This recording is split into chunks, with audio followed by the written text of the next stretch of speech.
Hey guys, for today's Chibugan, dinayo naman natin yung may breathtaking view, masasarap na pagkain at masasarap na dessert. Dito lang yan sa Dahon at Mesa located sa Nasugbu Highway, Tagaytay City.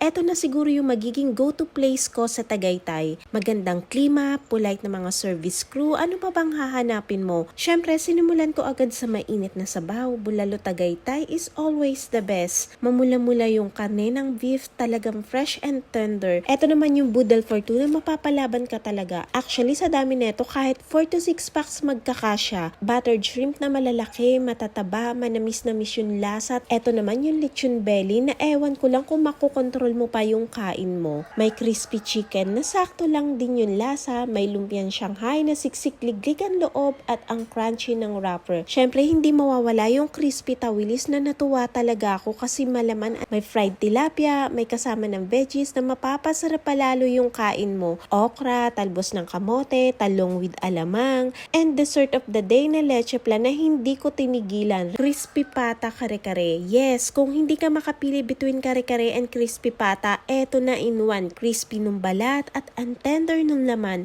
Loaded ng mixed pansit na to. Parang kahit eto lang ang i-order nyo, masosolve kayo. Syempre, hindi tayo matatapos sa hindi natin titikman yung suman at tsokolate. Wow, ang sarap ng hot chocolate nila. Tapos sasabayan ng suman na may leche flan, ang winner ng combination. The best Filipino dessert I ever had. Busog na busog kami at nag-enjoy. Ay, ang sarap. So, ayun lang guys. Until my next food trip. Thank you for watching. Bye!